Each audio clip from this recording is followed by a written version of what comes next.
Olá, começa aqui o Religare, Conhecimento e Religião. Eu estou aqui com o padre Cleto Calimão, teólogo salesiano. Ele veio ao programa falar sobre a beatificação de Dom Oscar Romero. Seja bem-vindo, padre Cleto. Muito obrigado, é muita satisfação estar aqui com você. Alegria nossa. Acompanhe as notícias da nossa programação pelo site da TV Horizonte. O nosso endereço é www.tvhorizonte.com.br. Pelo canal Religare Conhecimento e Religião no YouTube, você acessa os vídeos das entrevistas. Compartilhe os nossos vídeos e faça os seus comentários para os nossos convidados. E nós também estamos nas redes sociais. Procure por Religare Conhecimento e Religião e deixe também os seus comentários para a nossa equipe. Padre Cleto, Dom Oscar Romero foi beatificado, mas a mídia, inclusive a mídia católica brasileira, repercutiu pouco a beatificação de Dom Oscar Romero. Quem foi Dom Oscar Romero? Vamos aproveitar esse programa para reacender a memória, né, de quem foi Dom Oscar Romero e a sua importância para a Igreja na América Latina. Oscar Romero era um bispo modesto, humilde. Ele tinha uma diocese no interior, lá de El Salvador. Depois foi, de fato, escolhido para ser arcebispo da cidade de El Salvador, da arquidiocese. Quando ele entrou, ele era considerado um pouquinho conservador, devagar, como a gente diz, né? Mas, aos poucos, pelo clima de hostilidade, de briga mesmo, ferrenha, entre o exército de El Salvador e a guerrilha. Então o povo ficou no meio de campo, que nem sanduíche. E ele começou a perceber os estragos que a guerra, né, a guerra produzia no meio do povo. E a conversão dele praticamente se deu quando ele percebeu a morte de um jesuíta jovem, Rutilio Grande, né? Ele viu aquilo e disse, não pode ser. O povo sofrendo por causa das pretensões de um lado e de outro. E aí ele começa, de fato, a fazer os seus sermões, a visitar as comunidades, a animá-las.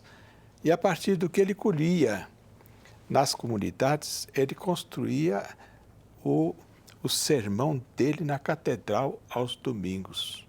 Ele escrevia, anotava e gravava. É interessante isso aí, para o futuro, né? Para nós todos. Esse material está disponível? Está disponível, é exato. É impressionante. E esse sermão dele era ouvido por todo mundo. E em Salvador e na redondeza dos países ao redor.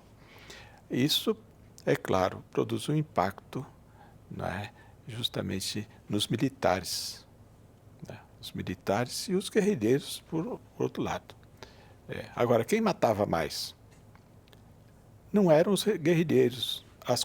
A contagem que o pessoal faz lá é que os guerrilheiros mataram, vamos supor, 5% de populares. E o resto era o exército que fazia as chacinas.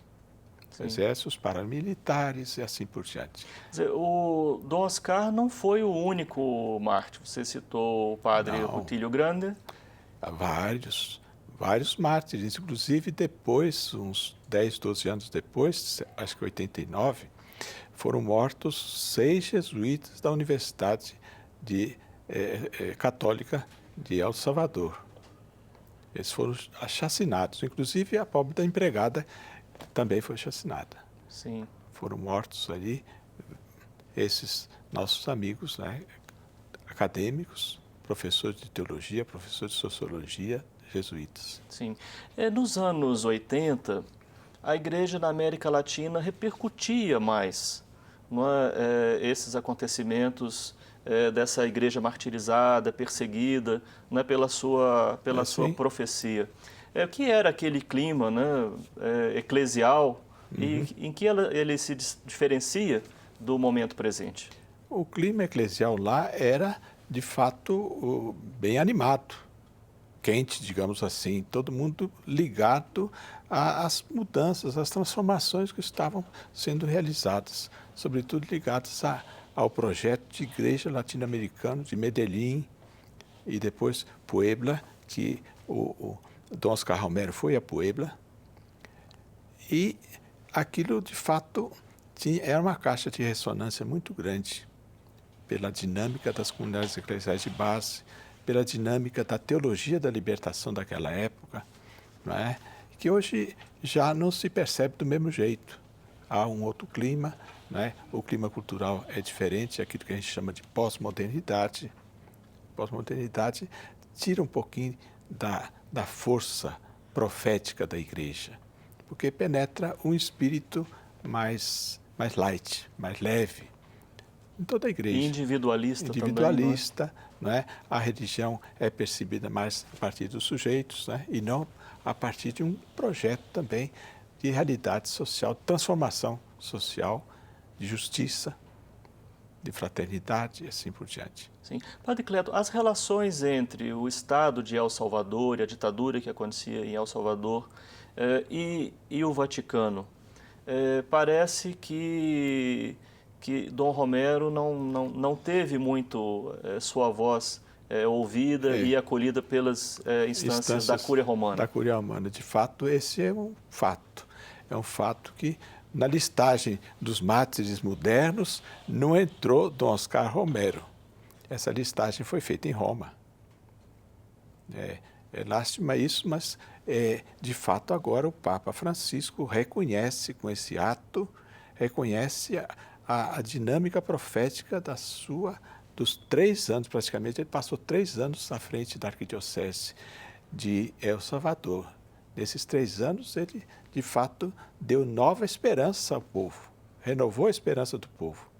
Sim. Eu acho que isso foi um reconhecimento claro, solene, de que ele realizou uma vida de entrega ao povo pela justiça, pela causa dos pobres. É a causa dos pobres que estava em jogo. Essa dívida para com o martírio de Dom Oscar Romero na igreja, só agora, então, reconhecida pelo Papa Francisco, no seu entendimento, produziu um silêncio, né, sobre aquele grito profético de Dom Romero, nesses anos aí de igreja na América Latina? É um pouco de estranhar que a repercussão pela mídia, a nossa mídia praticamente falou pouco. Mas ainda a mídia católica também não ficou muito entusiasmada, pelo menos eu não percebi, né? Mas acontece que os tempos são outros, não é? Se fosse naquele tempo, era outra coisa, mas naquele tempo o Papa era outro também, né? E o Papa não era muito simpático ao processo de libertação latino-americano, o João Paulo II. Então, ali o clima era diverso. Atualmente, o Papa Francisco é da região, é da América Latina, do fim do mundo, né, como ele disse, e conhece o que é a vida da igreja aqui. Isso é importante para nós. No fundo, é o reconhecimento de que o caminho que a igreja latino-americana tomou, né, é um caminho que a Igreja Universal pode e deve seguir. Por exemplo, a questão da opção preferencial pelos pobres não é um resultado da vontade dos bispos latino-americanos sem mais, é evangélica. Isso foi reconhecido pelo Papa Bento XVI em Aparecida. Ele diz que a opção pelos pobres é cristológica.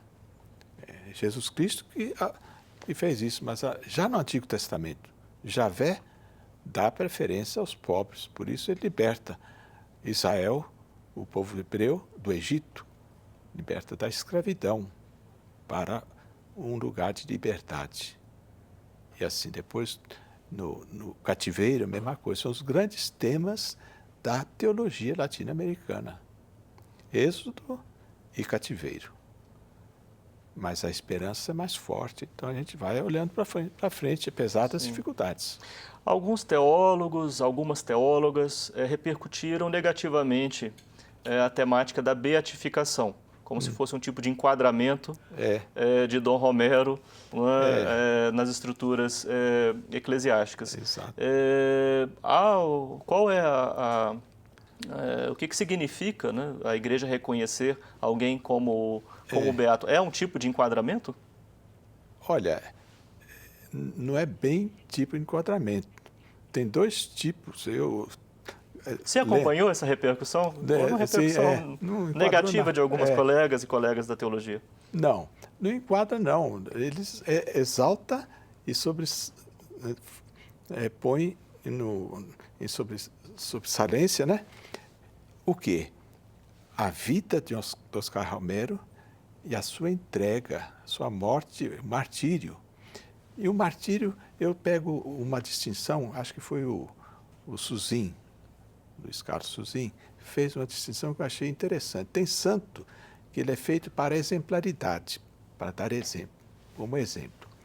E tem outros que são colocados no altar como uma dimensão programática, quer dizer, não só ele como santo, mas também o programa de vida dele, de entrega pelos pobres, pelos humildes, a luta pela justiça, tudo isso é um programa que não é simplesmente da Igreja de El Salvador, é de toda a Igreja, de todos os povos, no fundo.